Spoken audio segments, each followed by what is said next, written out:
Autism ఉన్న పిల్లలకి ఎక్కువగా మనం వాళ్ళని ఎలా కేర్ తీసుకోవాలి అని కొన్ని ఇవి ఉంటాయి అన్నమాట. వాళ్ళతో ఎక్కువ టైం స్పెండ్ చేయాలి. చాలా మంది ఆటిజం అంటే అదొక వ్యాధి అని చెప్పి అనుకుంటున్నారు. వాళ్ళ నర్వస్ సిస్టమ్ అనేది కంప్లీట్గా డిఫరెంట్గా ఉంటుంది. బ్రెయిన్ ఎక్కువగా డెవలప్మెంట్ అవ్వకపోవడం వల్ల వాళ్ళ దాని లక్షణాలు ఏంటి అసలు స్టార్టింగ్లో? ఎక్కువగా క్లాప్ చేస్తారు. చేసే పని మళ్ళీ మళ్ళీ చేస్తారు. లేదు చేతులు ఇలా ఇలా అంటే చిన్నప్పుడే దీని గురించి తెలుసుకుంటే రికవరీ ఇవి ఉంటుంది. రికవరీ అవుతారు. అంటే కంప్లీట్ రికవరీ ఉండదు కానీ వాళ్ళల్లో ఏదైనా డిసెబిలిటీ కనిపించిన వెంటనే వీడింతే అని చైన్స్తో కట్టేసే వాళ్ళు ఉన్నారు. మేనరికంకి పిల్లల్ని చేసుకుంటే కొంచెం వికలాంగులు పుడతారని విన్నాం. ఇక్కడైతే ఇండియాలో, ఆస్ట్రేలియాలో ఎలా ఉంటుంది దీన్ని?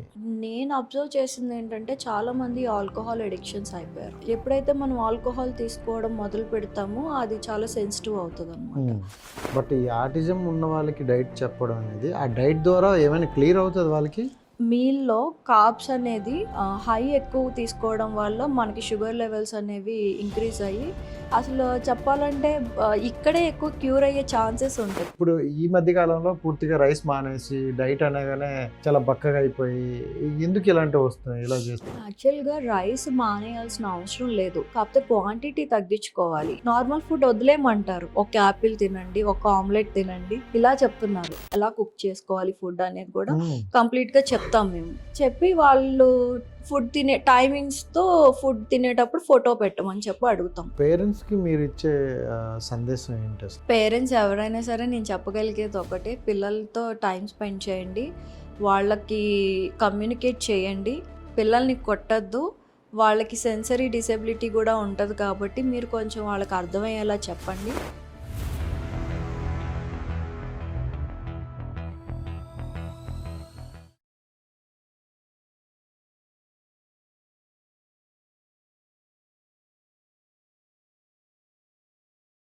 Hi viewers, welcome to our channel. నేను మీ రాజేష్.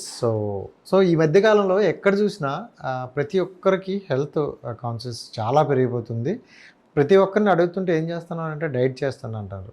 సో అంటే చాలా దగ్గరలో ఈ డైట్ అనేది చాలా ఎక్కువగా విస్తరించింది, అది అందరికీ తెలిసిందే. బట్ అలాంటి డైట్ కోసం అండ్ డైట్లో ఉన్న వెరైటీల కోసం అసలు ఎందుకు ఈ డైట్ చేయాలని ఇలా చాలా డౌట్స్ అయితే నా బ్రెయిన్లో వచ్చాయి. బట్ అలాంటి డౌట్సే క్లియర్ చేసుకోవడం కోసం డైటీషియన్ కిరణమయ్య అయితే మనతో పాటు ఉన్నారు. సో సదా కాసేపు మాట్లాడదాం. Hi. Hi. Welcome to India. Thank you. Welcome back to India. Not back, just came for holiday. So ఎలా ఉన్నారు? బాగున్నాను. Thank you so much your valuable time and dietician. So దాని మీద చాలా డౌట్స్ ఉన్నాయి. కంప్లీట్గా ఈ టాపిక్ గురించి మాట్లాడుకోవాలంటే చాలా పెద్దగా ఉంటుంది. బట్ షార్ట్ అండ్ స్వీట్లో కొన్ని డౌట్స్ అయితే ఉన్నాయి. అలాగే చిన్నపిల్లల్లో కొన్ని డిసీజెస్, సో సమ్ ఇష్యూస్ ఉంటాయి. దాని గురించి అయితే ఫస్ట్ అడుగుదాం అనుకుంటున్నాను. సో జనరల్గా ఆటిజం అంటే చాలామందికి తెలియదు. సో ఆటిజం అంటే ఏంటి, ఎలా వస్తుంది, అసలు దానికి నివారణ ఏంటని చాలా తెలియదు. బట్ మీ కొన్ని వీడియోస్లో నేను చూసా ఈ ఆటిజం గురించి, దీని గురించి ఎక్స్ప్లెయిన్ చేయడం. సో అసలు వాట్ ఈజ్ ఆటిజం అంటే ఏం చెప్తారు? యాక్చువల్గా ఆటిజం అనేది న్యూరో డెవలప్మెంటల్ డిజార్డర్. చాలామంది ఆటిజం అంటే అదొక వ్యాధి అని చెప్పి అనుకుంటున్నారు, కానీ అది వ్యాధి కాదు, అదొక న్యూరో డెవలప్మెంటల్ డిజార్డర్. అంటే మనకి అందరికి లాగా వాళ్ళు ఉండరు అనమాట. వాళ్ళ నర్వస్ సిస్టమ్ అనేది కంప్లీట్గా డిఫరెంట్గా ఉంటుంది. బ్రెయిన్ ఎక్కువగా డెవలప్మెంట్ అవ్వకపోవడం వల్ల వాళ్ళు అలా పుడతారు. సో ఆటిజం అనేది డిఫరెంట్ అండ్ డిసెబిలిటీ అనేది కూడా చాలా డిఫరెంట్ అన్నమాట. అంటే జనరల్గా ఇండియాలో చాలా వరకు రూరల్లో ఆటిజం అంటే తెలీదు. సో జనరల్గా ఆటిజం అంటే ఎలా తెలుసుకోవాలి? అంటే ఇప్పుడున్న ప్రజలకు కావచ్చు, వాళ్ళ పేరెంట్స్కి కావచ్చు, ఎలా తెలుస్తుంది? ఆటిజం అనేది మనం చిన్న వయసులోనే గుర్తించడం చాలా కష్టం. ఎందుకంటే పిల్లలు చాలా వరకు కంటితో కాంటాక్ట్ అవ్వరు. వాళ్ళకి వినికిడి శబ్దం చాలా తక్కువగా ఉంటుంది. మాటలు రావు, సరిగా త్వరగా మాట్లాడలేరు. అది చిన్నపిల్లల్లో అప్పుడే పుట్టిన ఇన్ఫాంట్స్లో గమనించడం చాలా కష్టం. కానీ వీళ్ళ డిసెబిలిటీస్ గురించి ప్రెగ్నెన్సీతో ఉన్నప్పుడే వాళ్ళు మనకి టెస్టులు చేస్తారు. ఇక్కడ ఇండియాలో చేస్తున్నారో లేదో తెలియదు కానీ నాకు తెలిసినంత వరకు అదర్ కంట్రీస్లో అయితే ఎర్లీ స్టేజ్లోనే వాళ్ళు గుర్తిస్తారు. వాళ్ళని అడుగుతారు మీకు ప్రెగ్నెన్సీ కావాలా వద్దా అని చెప్పి, బేబీ ఇలా డిసెబిలిటీతో ఉన్నారు, ఆటిజంతో ఉన్నారు అని చెప్పి చెప్తారు ముందే. ముందే చెప్తారు. ఓకే. సో వాళ్ళకది ఓకే అనుకుంటే బేబీని కనడానికి ఒప్పుకుంటారు. ఓకే లేదనుకుంటే అబార్షన్ చేయించుకుంటారు. But most of the people ఖచ్చితంగా బేబీని కనడానికే ఒప్పుకుంటారు అనమాట. ఓకే. సో ఇది ఏదో ఒక ఫుడ్ తినడం వల్లో లేకపోతే ఇంకేదన్నా తినడం వల్ల వచ్చే డిసీజ్ అయితే కాదు. ఇది కంప్లీట్గా జీన్స్, అంటే పేరెంటల్ జీన్స్, మదర్ని పంచి ఫాదర్ దగ్గర వరకు కానీ, ఫాదర్ నుంచి ఫాదర్ కానీ మదర్ కానీ వాళ్ళ అమ్మ వాళ్ళు వాళ్ళ నాన్న వాళ్ళ నుంచి తరతరాలుగా ఎవరికైనా ఉంటే గనక ఆ జీన్ ద్వారా ఈ పిల్లలకి వచ్చే అవకాశం అనేది ఉంటుందన్నమాట.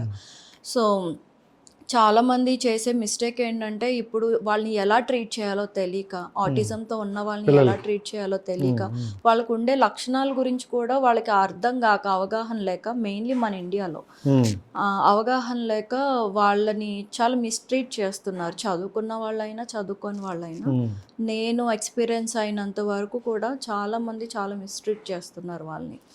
ఎందుకంటే వాళ్ళ గురించి తెలీదు.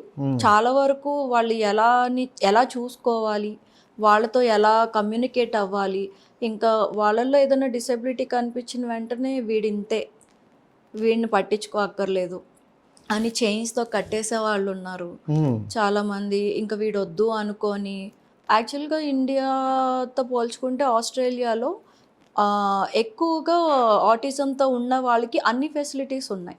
వాళ్ళకి NDIS ఒక స్కీమ్ ఉందన్నమాట, నేషనల్ డిసెబిలిటీ ఇన్సూరెన్స్ స్కీమ్ అని చెప్పి.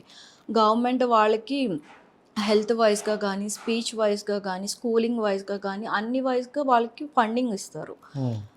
సో పేరెంట్స్ అవైలబుల్గా లేనప్పుడు పిల్లల్ని చూసుకోవడానికి టేక్ కేరర్స్కి కూడా ఫండింగ్ ఇస్తారు, డైటీషియన్స్కి ఫండింగ్ ఇస్తారు. ఇంత ఫండింగ్ ఇచ్చి వాళ్ళని ఒక గాజు బొమ్మలా చూసుకుంటున్న వాళ్ళు కూడా మోస్ట్లీ ఇండియన్స్ అని చెప్పలేను కానీ, నేను చూసినంత వరకు కొంతమంది ఇండియన్స్ వాళ్ళతో ఉండలేక, పిల్లల్ని ట్రీట్ చేయలేక అలా అడిగినప్పుడు చాలాసార్లు నేను ఫీల్ అయ్యాను, ఎందుకు పిల్లల్ని, అంటే వీళ్ళకి ఎలా హ్యాండిల్ చేయాలో తెలియట్లేదు అని చెప్పి. ఆబ్వియస్లీ వాళ్ళని మనం బ్లెస్సింగ్లా తీసుకుంటే మనకు ఆ ఫీలింగ్ ఉండదు.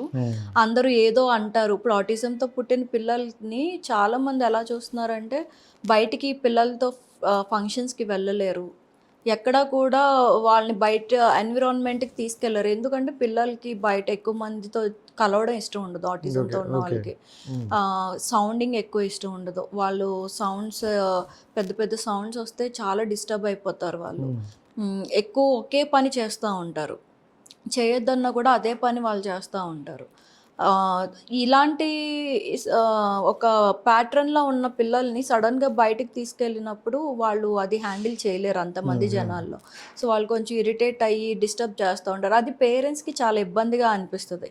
సో అక్కడ చూసే జనాలు కూడా ఈ పిల్లోడు ఇలా పుట్టాడు, సో వీడితో వీళ్ళ ఫ్యామిలీతో దూరంగా ఉండాలి అనేది ఎక్కువ అయిపోయింది అక్కడ. మన ఇండియన్స్ని నేను ఎంతమందిని చూశానో అలా అక్కడ. నాకు చాలాసార్లు నేను హర్ట్ అయ్యాను. కానీ వాళ్ళు నేను వర్క్ చేసే టైంలో నాతో ఉండే విధానం చాలా బాగుండేది. ఇప్పుడు నేను హాలిడేస్కి ఇండియా వచ్చినా కూడా ఎవ్రీడే నైట్ పడుకునే టైంకి నాకు చాలా మెసేజెస్ వస్తాయి నా వర్కింగ్ ఎంప్లాయీస్ దగ్గర నుంచి, వాళ్ళ పేరెంట్స్ దగ్గర నుంచి, ఎప్పుడు వస్తున్నారు మేడం, పిల్లలు ఇబ్బంది పడుతున్నారు అని చెప్పి. అంటే వాళ్ళని ట్రీట్ చేసే విధానం చాలామందికి అర్థం కాక ఇప్పుడు పిల్లలుని చాలా వరకు బయట ఫంక్షన్స్కి ఎక్కడికి తీసుకెళ్లరు అనమాట. సో జనరల్గా ఆటిజం అనేది ఎందుకు వస్తుంది అండ్ దాని లక్షణాలు ఏంటి అసలు స్టార్టింగ్లో? లక్షణాలు అంటే వాళ్ళు రిసీవింగ్ చాలా తక్కువ ఉంటుంది. మనం ఏం చెప్పినా కూడా వాళ్ళు వినిపించుకోరు. పిల్లల్లోనే వస్తుందా? పిల్లల్లోనే వస్తుంది, స్టార్టింగ్ నుంచే ఉంటుంది. పుట్టడమే అలా పుడతారు, మధ్యలో వచ్చేది కాదు, ఇది స్టార్టింగ్ నుంచే వస్తుంది. అది లాంగ్ టైమ్ రన్ ఉంటుంది అనమాట. కాకపోతే దాన్ని మనం డైట్ వైజ్గా ఎలా కంప్లీట్గా క్యూర్ అవుతుందని కూడా మనం చెప్పలేం, కానీ చాలా వరకు హెల్ప్ అవుతుంది. వాళ్ళ బిహేవియరల్ స్కిల్స్లో చాలా హెల్ప్ అవుతుంది. సో మెయిన్లీ ఆటిజంలో ఇంపార్టెంట్ ఏంటంటే gut health important. Gut health మెరుగుపడితే కనుక వాళ్ళ బిహేవియర్లో చాలా చేంజెస్ వస్తాయి. వాళ్ళు తీసుకునే ప్రతి ఫుడ్ కూడా చాలామంది పిల్లల్లో బ్లోటింగ్ ఉంటుంది. పేరెంట్స్కి ఏంటంటే వీడు తినట్లేదు అని చెప్పి బలవంతంగా ఫీడింగ్ చేస్తారు. అసలు అలా ఎప్పుడు చేయకూడదు. మనం బలవంతంగా ఫీడింగ్ అనేది ఎప్పుడు ఇవ్వకూడదు వాళ్ళకి. వాళ్ళల్లో ప్రాబ్లం ఏంటంటే ఒకటే ఫుడ్ రిపీటెడ్గా తింటారు. వాళ్ళకి సెన్సరీ సెన్సిటివిటీ చాలా తక్కువగా ఉంటుందన్నమాట. మనం ఇప్పుడు ఒక ఫుడ్ తింటే ఇంకొక ఫుడ్ మీద ఖచ్చితంగా రుచి ఎక్కువగా తెలుస్తుంది. ఇది కాకపోతే ఇంకొకటి తిందాం అని మనకు ఆప్షన్స్ ఉంటాయి. వాళ్ళకి అలా కాదు. ఒక ఫుడ్కి అలవాటు పడితే అదే ఫుడ్ రిపీటెడ్గా అడుగుతారు. వాళ్ళకి మనం ఎలా ఫుడ్ వేరేగా ఇవ్వాలి అని అంటే కొంచెం హెల్తీగా ఇవ్వాలి అని అంటే వాళ్ళకి ఒక 10 సార్లు ఆ ఫుడ్ ఇచ్చి మనం ఫీడ్ చేస్తే 10th 11th టైంకి వాళ్ళకి తీసుకోవడానికి ఇష్టపడతారు. ఒక్కసారి పెట్టి తినట్లేదని చెప్పి పేరెంట్స్ చాలామంది అదే చెప్తారు, నేను పెడుతున్నాను కానీ తినట్లేదని. సో అలా కాకుండా వాళ్ళు చాలా రిపీటెడ్గా ఆ ఫుడ్ని వాళ్ళకి అలవాటు చేయడానికి చూడాలి. అప్పుడు అలా కొత్త ఫుడ్స్ అనేవి కూడా వాళ్ళకి అలవాటు అయి తినడం. జనరల్గా నార్మల్ వాళ్ళకి డైట్ చెప్పడం అనేది ఒక సెపరేట్ ఉంటుంది. బట్ ఈ ఆటిజం ఉన్న వాళ్ళకి డైట్ చెప్పడం అనేది ఆ డైట్ ద్వారా ఏమైనా క్లియర్ అవుతుంది వాళ్ళకి? కంప్లీట్ క్యూర్నెస్ ఉండదు, కానీ అదే చెప్తున్నాను కదా, కంప్లీట్గా క్యూర్ అవ్వదు, కానీ చాలా వరకు మెరుగుపడతారు. ఉన్న బిహేవియర్ స్కిల్స్ నుంచి చాలా వరకు మెరుగుపడతారు. ఎందుకంటే చాలామందికి కావాల్సిన ఫుడ్స్ న్యూట్రియంట్స్ అనేవి వెళ్ళవు. వాళ్ళు కంప్లీట్గా సప్లిమెంట్స్ మీద డిపెండ్ అయిపోతారు. ఆ సప్లిమెంట్స్ కూడా పిల్లలకి ఎక్కువ ఇవ్వకూడదు. ఈ ఆటిజంతో ఉన్న పిల్లలకి కంపల్సరీ డాక్టర్ కన్సల్టేషన్ ఉండాలి. సప్లిమెంట్స్ బదులు ఫుడ్డే ఎక్కువ ఇంపార్టెన్స్ ఇవ్వాలన్నమాట. టాబ్లెట్స్ వేస్తాం కదా, సప్లిమెంట్స్ వేస్తాం కదా, వాడు వైటమిన్స్ బాగానే ఉన్నాయి, అయినా కూడా పిల్లోడు ఇలా ఉంటున్నాడు అంటే స్టమక్లో గనక ఎక్కడైనా వాడికి గట్ హెల్త్ ఇష్యూస్ ఉంటే గనక ఆటిజం ఉన్న పిల్లల్లో వాళ్ళు అసలు ఫుడ్ తీసుకోరు, చెప్పలేరు. ఫస్ట్ ఆఫ్ ఆల్ నాకు స్టమక్ పెయిన్గా ఉందని కూడా వాళ్ళు చెప్పలేరు. కానీ పేరెంట్ ఏంటి తినట్లేదు అని ఇంకా ఫీడ్ చేస్తారు, బలవంతం ఫీడింగ్ ఇస్తారు వాళ్ళకి. పాపం చెప్పలేనప్పుడు వాళ్ళని మనం ఎలా అర్థం చేసుకుంటాం? అంటే మరి మీరు ఇచ్చే డైట్ని వాళ్ళు ఎలా ఫాలో అవుతారు? అంటే ఖచ్చితంగా మీ దగ్గర డైట్ తీసుకున్నప్పుడు పిల్లలకి ఈ టైంలో ఇది పెట్టాలని మీరు చెప్తారు కదా. ఫస్ట్ ఆఫ్ ఆల్ మేము అక్కడ చేసే వర్క్ ఏంటంటే, డైటీషియన్గా నేను పిల్లల కన్సల్టేషన్స్ వచ్చినప్పుడు పిల్లలతో పాటు పేరెంట్స్ కూడా వస్తారు. సో పిల్లలు వచ్చినప్పుడు వాళ్ళకి మేము ఫుడ్ చార్ట్స్ అనేవి ఇస్తాం. వాళ్ళకి కలర్ఫుల్గా కనిపించాలి. ఫస్ట్ కలర్ఫుల్గా కనిపించినప్పుడు వాళ్ళు ఏంటంటే దాన్ని పిక్కీ డైట్ అంటారు అనమాట. వాళ్ళు చూసుకుంటారు, ఈ ఫ్రూట్ నచ్చింది, ఈ ఫ్రూట్ బాగుంది, కలర్ చూసి ఆప్షన్స్ సెలెక్ట్ చేసుకుంటారు. సో మేము అడుగుతాం, ఇది తింటావా నువ్వు, ఇది నీకు కావాలా అంటే కావాలని చెప్పి చెప్తారనమాట. సో అప్పుడు మదర్కి చెప్తాం, సో ఒకసారి ఫుడ్ ట్రై చేసి చూడండి అని. అది ఇన్హెల్త్ ఫుడ్ వాళ్ళు సజెస్ట్ చేసుకుంటే కనుక మేము అది చెప్పం. హెల్తీగా ఏదైనా చూస్ చేసుకుంటే ఫైబర్ కానీ ప్రోటీన్ కానీ అలా చూస్ చేసుకుంటే చెప్తాం, ఈ ఫుడ్ ఇలా కుక్ చేయాలి అని చెప్పి మేము చెప్తాం. సో అలా పిల్లలకి హ్యాపీ. యాక్చువల్గా పిల్లలు ఎవరైనా డాక్టర్ దగ్గరకో డైటీషియన్ దగ్గరికి వెళ్ళాలని భయపడతారు, కానీ ఆస్ట్రేలియాలో చాలా మంది పిల్లలు డైటీషియన్ దగ్గరికి రావడానికి ఇష్టపడతారు అనమాట. అంటే వాళ్ళ మైండ్లో ఏం రన్ అవుద్దో తెలియదు, కానీ చాలా జాగ్రత్తగా వచ్చి ఆడుకుంటారు. చాలా పెన్స్ అవన్నీ ఉంటాయి వాళ్ళకి ఆడుకోవడానికి, అవన్నీ ఇస్తే వాళ్ళు టిక్ చేసుకుంటారు. ఏ ఫుడ్ అయితే కావాలో వాళ్ళకి నచ్చినప్పుడు దాని మీద మార్క్ చేస్తారు. సో అలాంటి చిన్న చిన్న ప్రోగ్రెస్ మేము చూస్తాం అనమాట. ఓకే, వీళ్ళకి ఇలా ఉంది అని చెప్పి, వీళ్ళకి ఇది తినాలని ఉంది లేదా ఇది ఇష్టపడుతున్నారు అనేది అర్థమవుతుంది. కాకపోతే ఇక్కడ మళ్ళీ బాయ్స్కి గర్ల్స్కి కూడా డిఫరెంట్ ఉంటుంది. బాయ్స్కి ఏంటంటే చాలా వరకు నచ్చితే నచ్చిందని చెప్తారు. ఆడపిల్లల్లో అలా కాదు, వాళ్ళు అది కూడా హైడ్ చేస్తారు.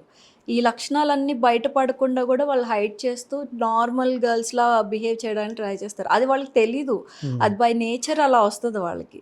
సో మనకి అర్థమవుతుంది, ఓకే వీళ్ళు ఇలా ఉన్నారు, సో వీళ్ళు దీన్ని ఇష్టపడుతున్నారు కానీ చెప్పలేకపోతున్నారు అనేది కూడా మనకి తెలుస్తుంది. ఫస్ట్ 1 time 2 time వాళ్ళతో సర్వీస్ చేసినప్పుడు తెలియదు, కానీ 3-4 times వాళ్ళ బిహేవియర్ స్కిల్స్ మనకు అర్థమవుతాయి అన్నమాట. సో ఓకే, మనం అడిగే క్వశ్చన్స్కి వాళ్ళు చిన్నగా అక్కడక్కడ మార్క్స్ చేయడంతో మనకి తెలుస్తుంది. సో అలా వాళ్ళ డైట్ అనేది మనం అన్ని బ్యాలెన్స్ చేస్తాం అన్నమాట. జనరల్గా వికలాంగులు ఉంటారు, సో చిన్నప్పటి పుట్టిన నుండే వికలాంగులుగా పుడతారు. అది వీళ్ళు అండ్ ఆటిజం అంటే ఏమైనా డిఫరెంట్ ఉంటుందా, రెండు ఒకటేనా? Completely different. ఆటిజం అనేది అది న్యూరోలాజికల్ డిఫరెంట్, ఆమ్, ఇది డిసెబిలిటీ అనేది ఏదో ఒక డిసెబిలిటీ, వినికిడి కానీ మాట కానీ, అవి వికలాంగుల్లా ఉంటారు కదా, కాళ్ళు పడిపోవడం అలా, అది డిసెబిలిటీ అనమాట. కొంతమందిలో ఆటిజం విత్ డిసెబిలిటీ కూడా ఉంటాయన్నమాట. సో మనం చేసేది ఏంటంటే డిసెబిలిటీ వాళ్ళతో కూడా వర్క్ చేస్తాం మనం. ఆటిజం డిసెబిలిటీ కంబైన్డ్ ఉండే వాళ్ళు కూడా ఉంటారు. ఓకే. వాళ్ళల్లో చాలా మందికి చిన్నప్పటి నుంచే మళ్ళీ పుట్టడంతోనే డయాబెటీస్తో పుడతారు, కార్డియాక్ ప్రాబ్లమ్స్తో పుడతారు, లివర్ కిడ్నీ ఇన్ఫెక్షన్స్తో పుడతారు.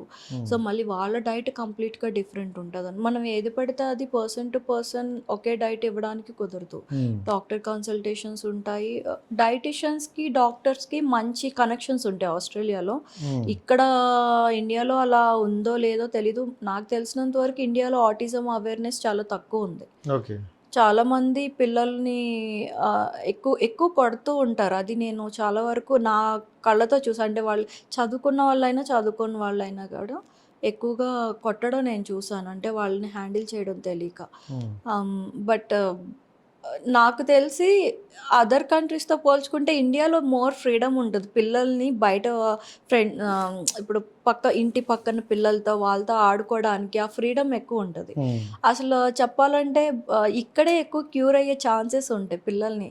ఇప్పుడు ఇండియాలో చాలామంది ఆటిజంతో ఉన్న వాళ్ళని స్కూల్కి కూడా రానివ్వరు, జాయిన్ చేసుకునేవారు. డిసెబిలిటీతో ఉన్న వాళ్ళని కూడా జాయిన్ చేసుకోరు. అది ప్రాబ్లం అయిపోతుంది. మరి వాళ్ళు ఎలా నార్మల్ లైఫ్ లీడ్ చేస్తారు? వాళ్ళు మెరుగుపడాలంటే ఎవరో ఒకరు హెల్ప్ చేయాలి కదా. సో ఇక్కడ అలాంటి స్కూల్స్ అనేవి లేవు.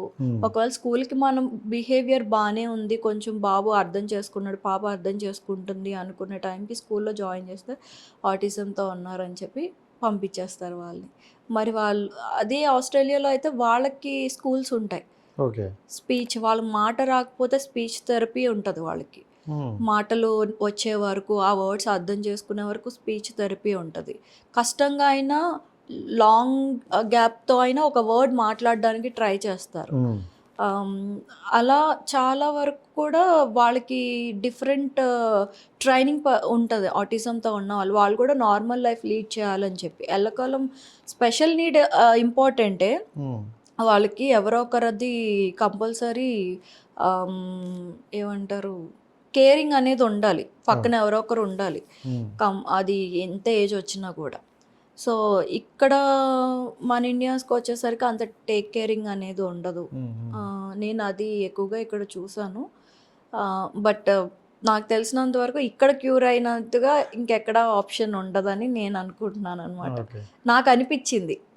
నేను అందుకే చాలా మంది మన ఇండియన్స్ ఫ్యామిలీస్ కూడా చెప్తా, మీరు ఇండియా తీసుకెళ్ళొచ్చు కదా, అట్లీస్ట్ అక్కడ పిల్లలతో అలవాటు పడితే తెలుస్తుంది. అక్కడ అంటే పక్క పిల్లలతో ఆడుకోవడానికి ఉండదు, పక్కింటి వాళ్ళతో బయటికి వెళ్ళరు.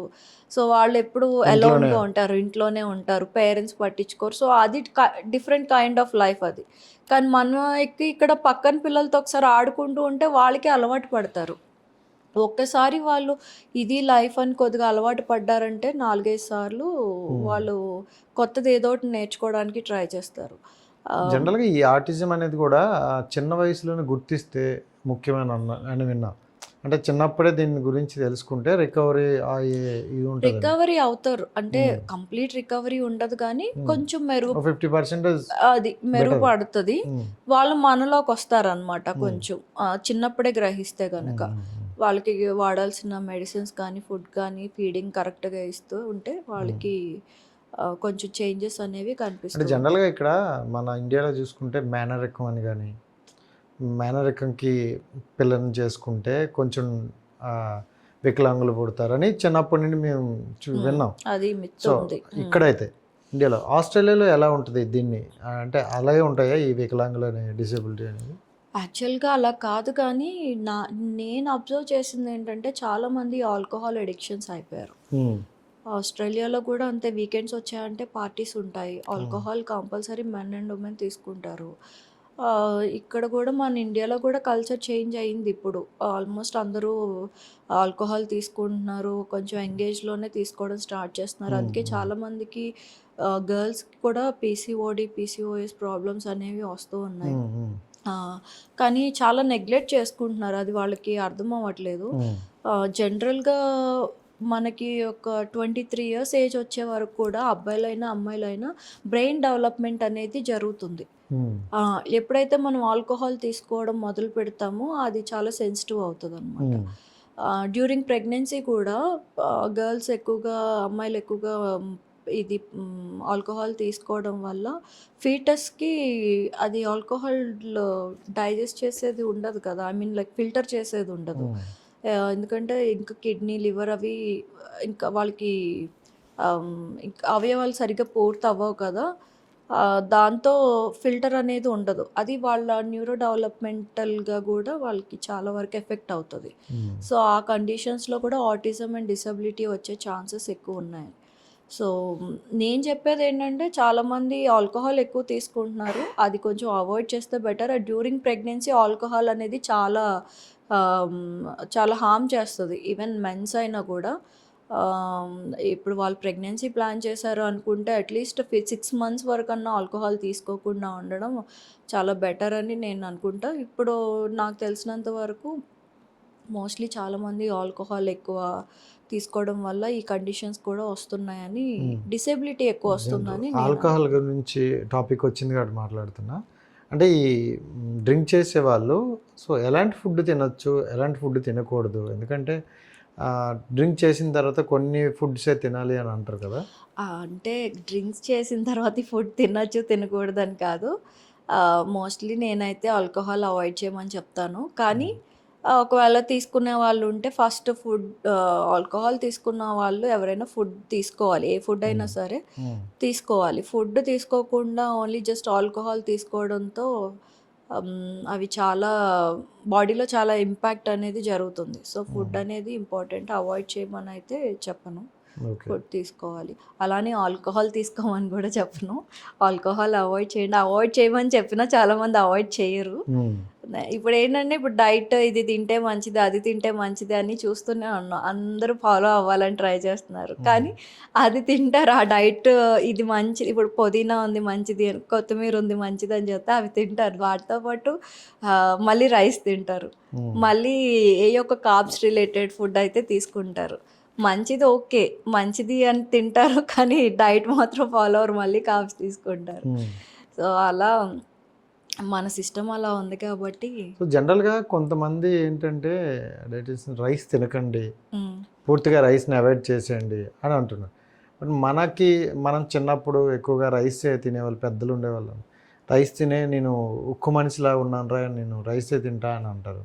సో ఎందుకు ఇప్పుడు ఈ మధ్య కాలంలో పూర్తిగా రైస్ మానేసి డైట్ అనగానే చాలా బక్కగా అయిపోయి ఎందుకు ఇలాంటివి వస్తున్నాయి, ఇలా చేస్తున్నాయి? యాక్చువల్‌గా రైస్ మానేయాల్సిన అవసరం లేదు. కాపోతే క్వాంటిటీ తగ్గించుకోవాలి. ఇప్పుడు మనం మన ఇండియాలో కూడా ఎక్కువ రైస్ 3 టైమ్స్ తీసుకుంటాం. Morning, afternoon, sometimes evening late night కూడా తింటున్నారు ఈ మధ్య. ఉమ్, సో, ఎక్కువ కార్బ్స్ రిలేటెడ్ ఫుడ్ ఎక్కువగా తీసుకుంటున్నారు. అది కంప్లీట్‌గా మానేయాల్సిన అవసరం లేదు కానీ క్వాంటిటీ తగ్గించుకోవాలి. ఉమ్, ప్రతి ఆహ్, మీల్‌లో కార్బ్స్ అనేది హై ఎక్కువ తీసుకోవడం వల్ల మనకి షుగర్ లెవెల్స్ అనేవి ఇంక్రీజ్ అయ్యి మనం వెయిట్ గెయిన్ అవుతున్నాం. ఉమ్, సో, ఎప్పుడైతే తక్కువ తీసుకుంటామో కంప్లీట్‌గా అవాయిడ్ చేయాల్సిన పని లేదు. తక్కువ తీసుకుంటామో మన క్యాలరీ డెఫిసిట్‌ని చూసుకొని మనం క్యాలరీ బ్యాలెన్స్డ్‌గా తీసుకుంటే నో ప్రాబ్లమ్. అసలు కార్బ్స్ మానేయాల్సిన అవసరం లేదు. కార్బ్స్ లేకపోతే ఎనర్జీ ఎక్కడి నుంచి వస్తది? ఉమ్. కార్బ్స్ అనేది మరి చాలా కంప్లీట్‌లీ మంది రైస్ని ఇంపార్టెంట్. పూర్తిగా అవాయిడ్ చేసేయండి, మానేయండి అని అంటారు కదా. అవాయిడ్ చేసే అది వాళ్ళు రాంగ్ ఇన్ఫర్మేషన్ తీసుకుంటారో తెలీదు. అది డిపెండ్స్ ఆన్ దెమ్ అనమాట. కొంతమంది షుగర్ డైట్ కట్ చేస్తారు. అంటే షుగర్స్ ఏమి తీసుకోకుండా. నేనైతే మొత్తం కంప్లీట్ షుగర్ అవాయిడ్ చేయమని నేను చెప్పను. మినిమం కార్బ్స్ అనేది ఉండాలి. కంప్లీట్ అవాయిడ్ చేసేస్తే నీకు షుగర్ లెవెల్స్ ఎక్కడి నుంచో ఒకేసారి షుగర్ డౌన్ అయిపోతది. డౌన్ అయిపోతే కళ్ళు తిరిగి పడడం ఇలాంటివి జరుగుతూ ఉంటాయి. కాబట్టి minimum carbs, quantity of food అనేది ఇంపార్టెంట్. అండ్ అంటే జనరల్గా డైట్ అనేసరికి డైటీషియన్ దగ్గరికి వెళ్ళాలన్నా డైట్ చేయాలన్నా ఎక్కువగా భయపడుతున్నారు. ఎందుకంటే ఫస్ట్ ఆఫ్ ఆల్ మనీ విషయం ఎంత చెప్తారో, దీనికి ఎంత ఖర్చు అవుద్ది, డైట్లు అన్నీ చెప్పి మనకి మంత్లీ ఇంత పే చేసుకోలేములే అని ఎక్కువ మంది మీ వరకు రావడానికి కూడా ఇంట్రెస్ట్ చూపించట్లేదు.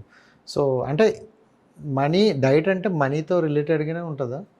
యాక్చువల్లీ మనీ రిలేటెడ్ అని కాదు, ఉమ్, ఎలా ట్రీట్ చేస్తున్నాం అనేది. ఇప్పుడు ఒక పర్సన్ వచ్చారు, ఉమ్, పర్సన్‌కి రాగానే నేను ఇంత ఏదో కండిషన్ వల్ల నేను లావు అయిపోయానని ఉమ్, చెప్తారు. ఉమ్, ఒబేసిటీ ఎక్కువయింది, లేదా హెరిడిటరీ నుంచి వచ్చిందనో సంథింగ్ ఏదో ఒక కండిషన్. ఇప్పుడు చాలామందికి థైరాయిడ్ ప్రాబ్లం వల్ల లావు అవ్వడం ఏదో ఒక కండిషన్‌తో చెప్తారు. ఉమ్, ఫస్టు డైటీషియన్ ఎవరైనా సరే క్లినికల్‌గా రిపోర్ట్స్ అనేవి తీసుకుంటారు.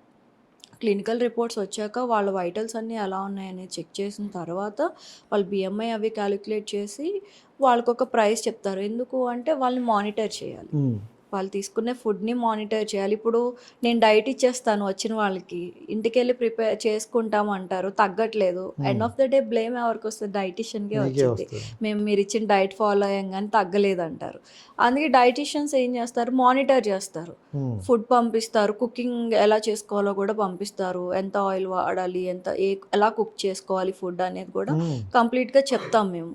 చెప్పి వాళ్ళు ఫుడ్ తినే టైమింగ్స్‌తో ఫుడ్ తినేటప్పుడు ఫోటో పెట్టమని చెప్పి అడుగుతాం. ఉమ్, అప్పుడు మాకు తెలుస్తది కదా! వాళ్ళు మేము చెప్పిన ఫుడ్ తింటున్నారు అని. తగ్గారనుకో వాళ్ళు హ్యాపీగా ఉంటారు. ఉమ్, తగ్గలేదనుకో మీరిచ్చినా గూడా మేము తగ్గలేదు అని అంటారు. సో, అప్పుడు blame end of the day dietitian um, తీసుకోవాల్సొస్తది. కాబట్టి వాళ్ళని 1 మంతా, 2 మంత్సా మానిటైజ్ చేయాలంటే మరి చాలా ఎఫర్ట్ పెడుతున్నాం కదా అక్కడ. ఉమ్, దాన్ని బట్టే ప్రైస్ ఉంటది కానీ, ఇంకా ఎక్కువ ప్రైస్ తీసుకుంటే అది ఆ డైటీషియన్ ఇష్టాలను బట్టి ఉమ్, ఉంటది. మాక్సిమం ఏ డైటీషియన్ అంత తీసుకోరు. 5,000, 10,000 మినిమమ్ అంతే. ఓకే. ఎందుకంటే 1 మంత్ మానిటైజ్ చేయాలంటే కష్టం గదా! వాళ్ళు డిఫరెంట్ రీజన్స్ చెప్తారు. ఒకసారి కుక్ చేసుకుంటా ఉంటారు, ఒకసారి కుక్ చేసుకోలేమంటారు. సో, అది కొంచెం కష్టమవుతది కాబట్టి వాళ్ళతో డైట్ చేపిచ్చడం అనేది మోటివేట్ చేయాలి. ఎవ్రీడే మోటివేట్ చేయాలి. ఉమ్. సో, ఈచ్ పర్సన్‌కి అంతంటే కష్టమే కాబట్టి వాళ్ళు చార్జ్ చేస్తారు. జనరల్గా ఆస్ట్రేలియా అంటే ఆస్ట్రేలియా ఎక్కడైనా సో ఫ్రీడమ్ కంట్రీస్ అవన్నీ అంటే తనకు నచ్చినట్టు వాళ్ళు ఉంటారు. సో పబ్బులని పార్టీలని కొంచెం చిల్ మూడ్లోనే ఎప్పుడూ ఉంటారు అన్నమాట. సో డైట్ చేస్తారా కంప్లీట్గా అక్కడ కూడా? డైట్ చేసే మనుషులు ఉంటారా? అండ్ ఎక్కువగా దేని మీద డైట్ చేస్తారు? ఐ మీన్ వెయిట్ లాస్ అని కొంతమంది ఉంటారు, ఫ్యాట్ లాస్ అని ఉంటారు. సో అలా దేని మీద ఎక్కువగా ఉంటారు? వాళ్ళు అంటే ఆస్ట్రేలియాలో డైట్ చేస్తారా అంటే చేస్తారు.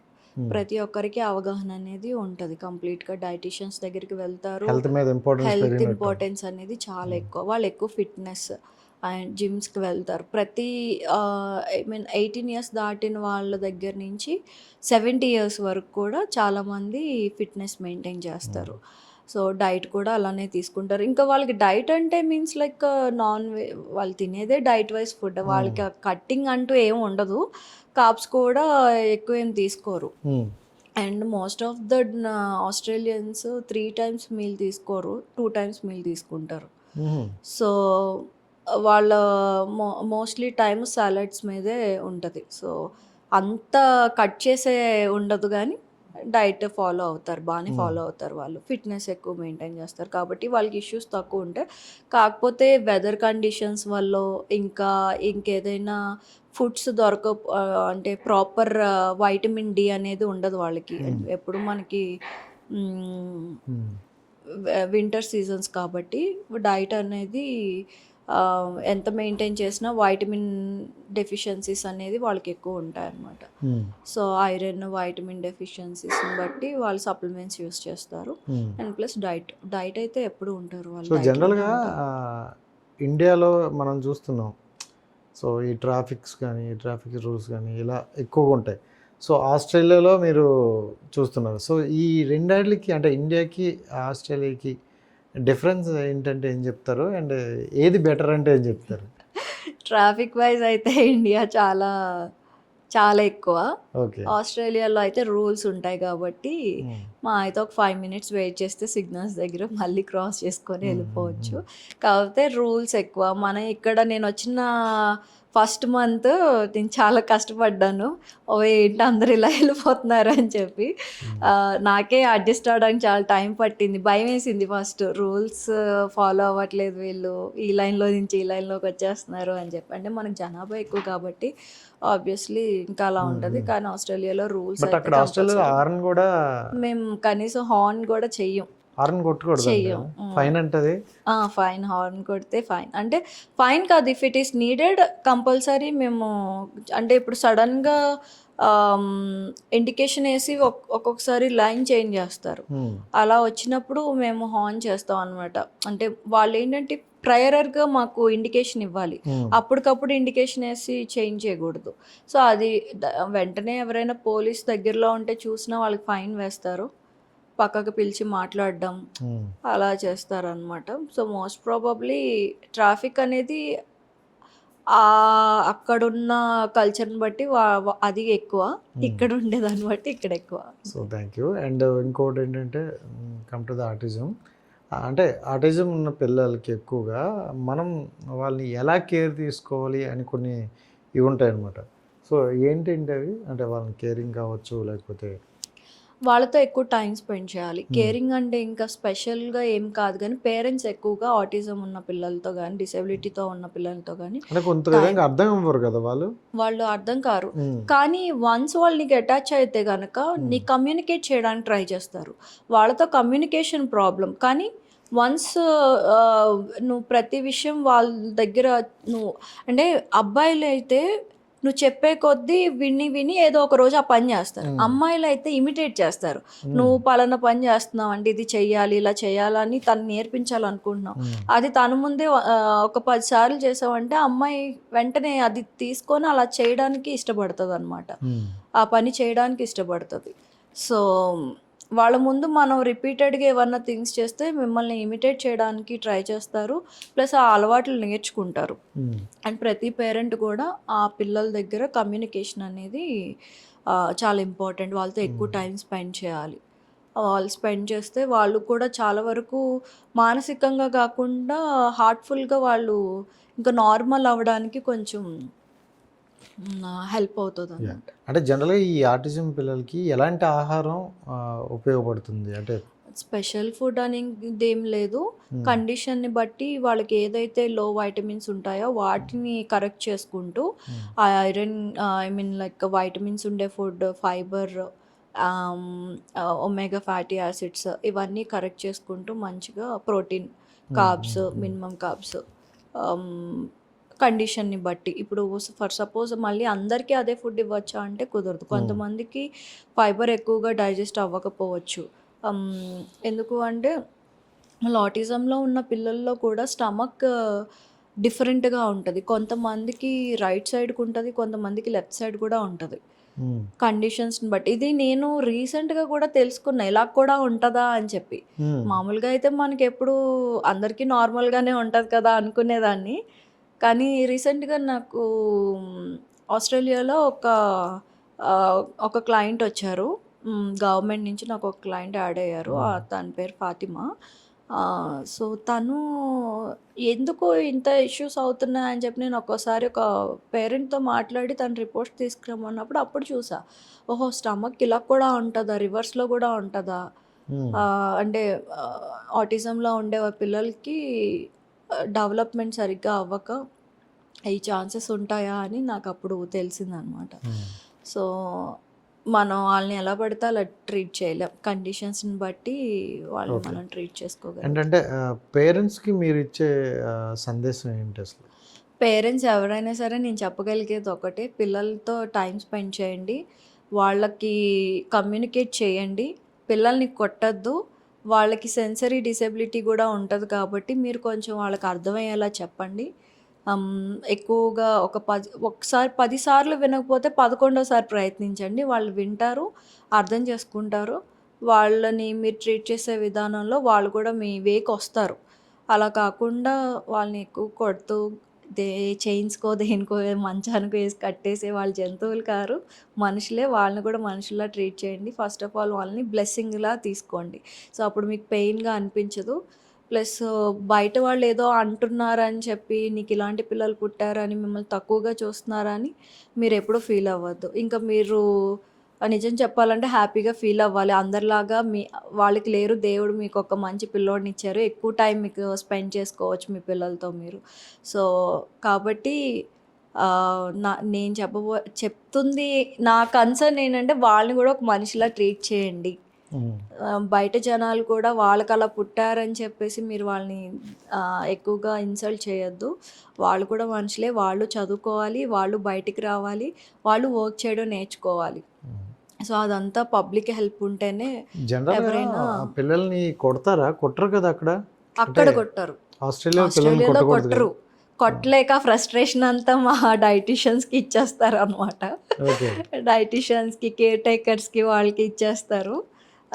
చెప్తారు ఇంకా 1కి 2 సార్లు 10 సార్లు ఫ్యామిలీ ఇష్యూస్ అన్నీ షేర్ చేసుకుంటూ ఉంటారు. ఆ టెన్షన్ అంతా మనం తీసుకోవాల్సి వస్తుంది అప్పుడు. ఇంకా అంటే పేరెంట్స్ అలా చెప్పడం కూడా మాకు మంచిదే. ఎందుకంటే ఇంట్లో ఉన్న వాతావరణం పిల్లల్లో ఎలా ఉంటుందనేది కూడా మాకు అర్థం అవుతుంది. చాలామంది పిల్లల ముందే గొడవలు పడ్డం, మెయిన్లీ ఫారినర్స్తో పోల్చుకుంటే ఇండియన్స్, నేను ఎక్కువ ఇండియన్స్కి చేస్తాను అనమాట. సో నేను వాళ్ళ ముందే ఎక్కువ గొడవలు పడ్డం, అదొక కంప్లీట్. సో ఇండియన్స్ ఫారినర్లో సెటిల్ మన ఇండియన్స్ అక్కడ సెటిల్ అయిన వాళ్ళు అసలు ఆ ఎన్విరాన్మెంట్ కంప్లీట్గా ఆ పిల్లోడి మీద ఎక్కువ పడుతుంది అనమాట. వాడికి ఎక్స్ప్రెస్ చేయలేడు, ఏదైనా కావాలన్నా చెప్పలేరు. అమ్మాయి కూడా అంతే, అబ్బాయిలైనా అమ్మాయిలైనా ఒక రూమ్లోనే ఉండిపోతారు, బయటికి రారు, ఫుడ్ తినరు. వాళ్ళకి చాలా ఫ్రస్ట్రేషన్ ఉంటుంది, కానీ చెప్పలేని పరిస్థితి. ఇలా మా దగ్గరికి వచ్చినప్పుడు కౌన్సిలింగ్ చేస్తూ ఉన్నప్పుడు స్లోగా ఒక్కొక్క వచ్చి రాని మాటల్లానే మాట్లాడతారు. ఎంత ఏజ్ ఉన్నా, వాళ్ళు 18 ఇయర్స్ అయినా 20 ఇయర్స్ అయినా వాళ్ళు చెప్తారనమాట, మనకి ఇది ఇలా జరుగుతుంది అని స్లోగా ఒక్కొక్క వర్డ్ చెప్తారు. మాకు అర్థం అవుతుంది. ఇప్పుడు పేరెంట్స్కి చెప్తాం, పిల్లల ముందు ఇలా చేయకండి, ఇలా గొడవ పడకండి, ఒక మంచి ఎన్విరాన్మెంట్ ఇవ్వండి అని చెప్పి మనం గైడ్ చేస్తాం. కానీ జనరల్గా ఇండియాలో పేరెంట్స్ పిల్లలు ఏంటంటే మన చిన్న వయసులో తొక్కు తీసి కొట్టేవాళ్ళు. ఇండియాలో అయితే కొట్టితే అంటే వీడికి 2 కొడితేనే భయం ఉంటుంది, బాధ్యత ఉంటుంది అని అంటారు. సో ఫారినర్లో చూసుకుంటే ఎక్కడ పిల్లల్ని కొట్టకూడదు, అక్కడ కొడితే ఇంకేం లేదుగా, జైల్లోనే ఉంటాం వెళ్ళి డైరెక్ట్గా.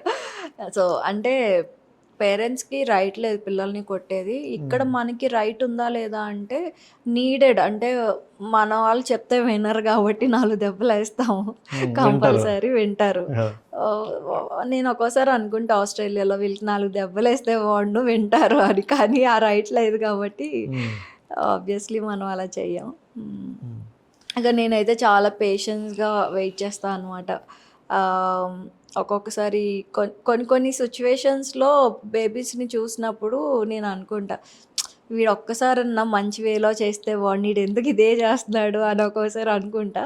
కొన్నిసార్లు చూసి చెప్తా, 3-4 టైమ్స్ చెప్తా వినరు, 10 టైమ్స్ చెప్తా వినరు.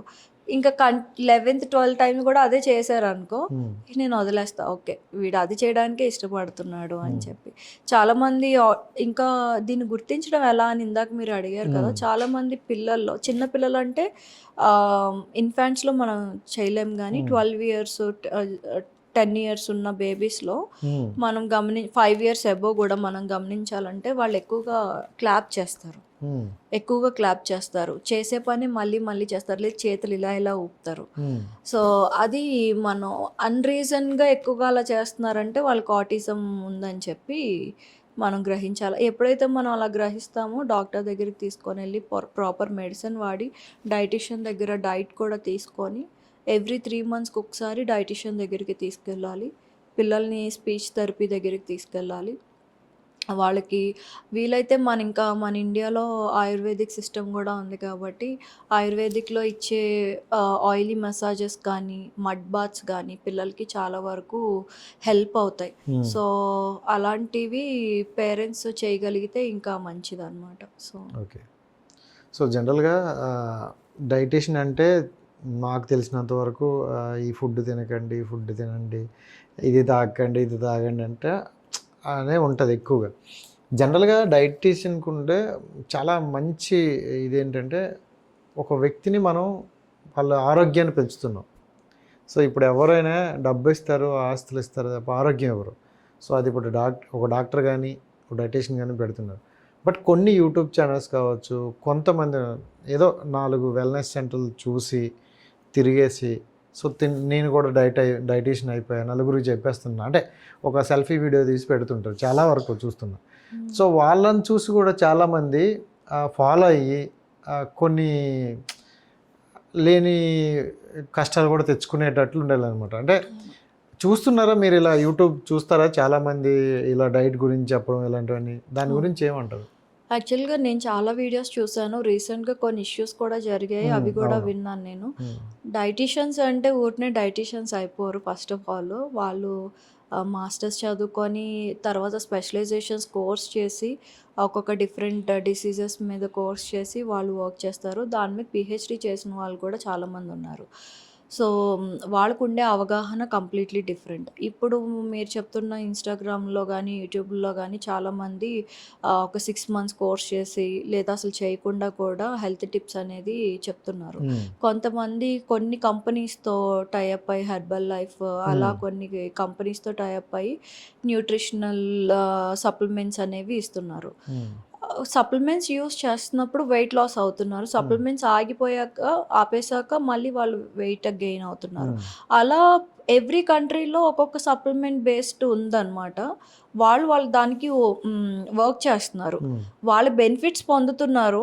డిఫరెంట్‌గా వాళ్ళు చేసే మిస్టేక్స్ ఏంటంటే పీపుల్‌ని ఎక్కువ చీట్ చేస్తున్నారు. హ్మ్. నాకు ఇంత వెయిట్ లాస్ అయ్యాను. దీనివల్ల ఇంత గ్లో వచ్చింది. అది ఇదని వాళ్ళు డిఫరెంట్‌గా వాళ్ళు ఏమంటారు ఆహ్, లైక్ థెరపీస్ అవి చేయించుకుంటారు. అంటే ఎవరైతే ప్రమోట్ చేస్తున్నారో వాళ్ళు బయట గ్లోగా రావడానికి అలాంటి ట్రీట్మెంట్స్ వాళ్ళు తీసుకుంటూ దాన్ని హ్మ్. ఫేక్‌గా మీడియా ముందు పెడుతూ ఈ సప్లిమెంట్స్ తీసుకోవడం వల్లే నేను ఇలా అయ్యాను అని హ్మ్. చెప్పేసి హ్మ్. వాళ్ళు చేస్తున్నారు. దానివల్ల వాళ్ళకి బెనిఫిట్. కానీ సప్లిమెంట్స్ వాడే వాళ్ళకి కాదు. అదే. సో, నేను ఇప్పటి వరకు రీసెంట్‌గా చూసిన వాళ్ళందరిలో గూడా ఇలాంటి వాళ్ళు ఎక్కువైపోయారు. చదువుకొని ప్రాపర్‌గా డైటీషియన్‌గా వర్క్ చేస్తున్న వాళ్ళకేమో బ్లేమ్ ఎక్కువ వస్తుంది అదే. వీళ్ళు. సో, నేను అర్థం చేసుకున్నంత వరకు చాలా మందికి అవేర్‌నెస్ లేదు. ఎవరి దగ్గరికెళ్ళాలి? హ్మ్. ఎందుకెళ్ళాలి? అని. ఇప్పుడు మీకుండే హెల్త్ ఇష్యూస్‌ని బట్టి మీకిచ్చే డైట్ మాకు తెలుస్తది. హ్మ్. మేము ఎలా ఇవ్వచ్చు? మీకెందుకివ్వాలి? హ్మ్. ఏం తగ్గించాలి? బాడీలో కొలెస్ట్రాల్ తగ్గించాలా? లేదా మీకు ఇంకేమన్నా అదర్ హెల్త్ ఇష్యూస్ ఉన్నాయా? అనే దాన్ని బట్టి మేము వర్క్ చేస్తాము. క్లినికల్‌గా గూడా మేము అలానే వర్క్ చేస్తాం. విత్ డాక్టర్స్‌తో మేము మాట్లాడుకొని హాస్పిటల్‌లో వర్క్ చేసేటప్పుడు కూడా డాక్టర్స్‌తో మాట్లాడుకొని వాళ్ళకి తగ్గ డైట్ అనేది మేము ప్రొవైడ్ చేస్తాం. ఫీడింగ్ హ్మ్. హ్మ్. ఇవ్వాలనుకుంటే సాఫ్ట్ డైటా, లిక్విడ్ డైటా అనేది మాకు తెలుస్తది. హ్మ్. ఇప్పుడున్న వాళ్ళల్లో చాలామందికి అసలు ఆ అవగాహన లేదు. అసలు డైటీషియన్ ఏం చేస్తారనేది అవగాహన లేదు. వాళ్ళకి తెలిసినంత వరకు హ్మ్. వెయిట్ లాస్ డైట్ ఇస్తారంతే. అంతే. అంతే. కానీ మా డైటీషియన్స్ మేము ఎలా వర్క్ చేస్తామంటే, ప్రెగ్నెన్సీ రాని వాళ్ళకి ప్రెగ్నెన్సీ వచ్చేలా డైట్ ఇస్తాము. డైట్ వల్ల వాళ్ళ హార్మోన్స్ అన్నీ బ్యాలెన్స్డ్‌గా ఉండేలా చూస్తాము. తర్వాత ఒబేసిటీ ఉన్న వాళ్ళకి వెయిట్ లాస్ అవ్వడానికి, ఒబేసిటీ తగ్గడానికి కూడా మేము హెల్ప్ చేస్తాము. హ్మ్. థైరాయిడ్ ఉన్న వాళ్ళకి థైరాయిడ్ తగ్గిస్తాం. అది ఓవరాల్ ఫుడ్ బ్యాలెన్సింగ్‌తో హ్మ్. చేయగలం మేము. హార్మోన్స్ అన్నీ మళ్ళీ రివర్స్ అయ్యేలాగా మేము వాళ్ళకున్న హెల్త్ ఇష్యూస్‌ని బట్టి పారామీటర్స్‌ని బట్టి మేము ఫాలో అప్ చేసుకుంటాం. హ్మ్. కానీ బయట ఏ ఎవరైనా న్యూట్రిషనిస్ట్ అని చెప్పుకొని చేసేవాళ్ళు ఎవరైనా అది చేయగలుగుతారా? వాళ్ళు కంప్లీట్‌గా ఇప్పుడున్న చాట్‌జీపీటీని వాడుకుంటూ హ్మ్. వాళ్ళు అడిగే క్వెషన్స్‌కి ఆన్సర్స్ చేసుకుంటూ ప్రతీదీ చాట్‌జీపీటీ నుంచి యూజ్ చేసుకుంటున్నారు. అదే నేను చెప్పాలనుకుంటుందంటే, మీరు నిజంగా డైట్ ఫాలో అవ్వాలి, వెయిట్ లాస్ అవ్వాలో, స్కిన్ గ్లో కావాలో, లేదా ప్రెగ్నెన్సీ కన్సీవ్ అవ్వాలనుకుంటున్నారో, ఇంకేదన్నా కిడ్నీ ఇష్యూస్ ఉన్నాయా, లేదా లివర్ ఇన్ఫెక్షన్స్ ఉన్నాయా, ఇలాంటి వాటన్నిటికి డైటీషియన్ మీకు హెల్ప్ చేయగలుగుతారు. హ్మ్. కానీ గట్ హెల్త్ ఇష్యూస్ ఉన్నా కూడా డైటీషియన్స్ మీకు ఫంక్షనల్ న్యూట్రిషనిస్ట్ కూడా హెల్ప్ చేయగలుగుతారు. కానీ ఎవరైతే న్యూట్రిషనిస్ట్‌గా చెప్పుకొని డిఫరెంట్ కంపెనీస్ నుంచి సప్లిమెంట్స్ ఇస్తూ మీకు ప్రొవైడ్ చేస్తున్నారో వాళ్ళెవరు కూడా మీ కండిషన్స్‌కి హెల్ప్ చేయరు. మీకేది చెప్పినా కూడా ఈ ఈ సప్లిమెంట్ వాడండి మీరు తగ్గిపోతారు. ఈ సప్లిమెంట్ వాడండి రివర్స్ అవుతదని చెప్తారు. కానీ ఒక్కసారి మీరు ఆ సప్లిమెంట్స్ యూజ్ చేసే ముందు మీ వైటల్స్ చెక్ చేసుకోండి. సప్లిమెంట్స్ యూజ్ చేసి ఆపేసిన తర్వాత ఒకసారి మళ్ళీ చెక్ చేసుకోండి. చాలా డిఫరెన్స్ అనేది మీకు కనిపిస్తది. కొంతమంది సప్లిమెంట్స్ వల్లే ఫుడ్డు తీసుకోకుండా మీరు వెయిట్ లాస్ అవుతారా అంటే వాళ్ళు అదే చెప్తారు. ఫుడ్ తినొద్దు. ఇది దీనివల్ల స్టమక్ ఫిల్ అయిపోతది. సప్లిమెంట్స్ అంటే ఎన్ని డేస్ సప్లిమెంట్స్ వాడతారు వాళ్ళు? హ్మ్. నార్మల్ ఫుడ్ వదిలేయమంటారు. ఒక యాపిల్ తినండి, ఒక ఆమ్లెట్ తినండి ఇలా చెప్తున్నారు.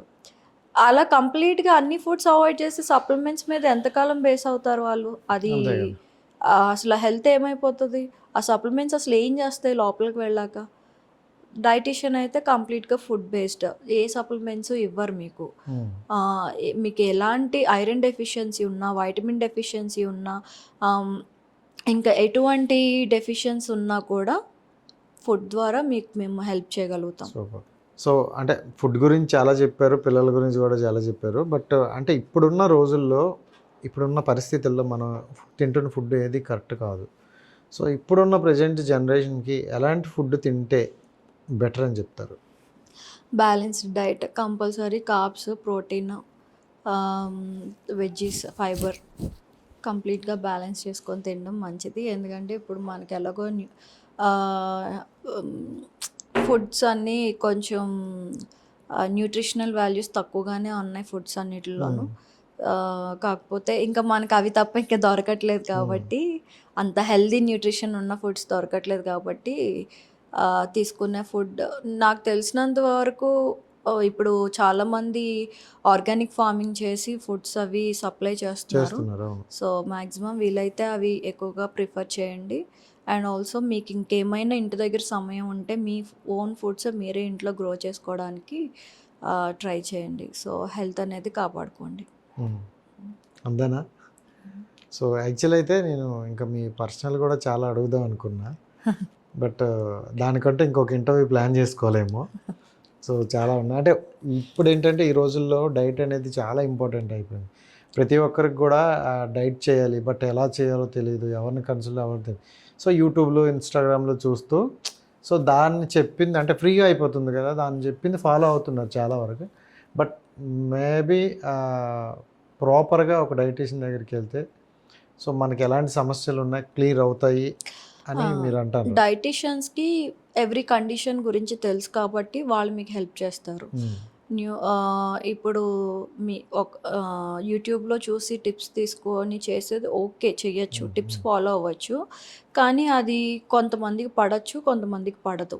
సో దానివల్ల ఇన్ఫెక్షన్స్ ఏమీ రావు. కానీ ఇది ఫుడ్డే కాబట్టి ఓకే. కానీ కొంతమందికి ఆ ఫుడ్స్ పడకపోతే ఏదైనా ఇన్ఫెక్షన్ రావచ్చు, ఫీవర్ రావడం కానీ అలాంటివి ఏమైనా అవ్వచ్చు. కాబట్టి మీ ఓన్ ప్రయత్నాలు మీరు చేయకుండా ఒక్కసారి డైటీషియన్ దగ్గరికి వెళ్ళి మీ ప్రాబ్లం ఏంటనేది చెప్పి, మీకు ఏమన్నా హెల్త్ ఇష్యూస్ ఉన్నా కూడా అవన్నీ క్లియర్గా ఎక్స్ప్లెయిన్ చేస్తే వాళ్ళు మీ కండిషన్ బట్టి మీరు హెల్తీగా ఉండడానికి అంతేనా.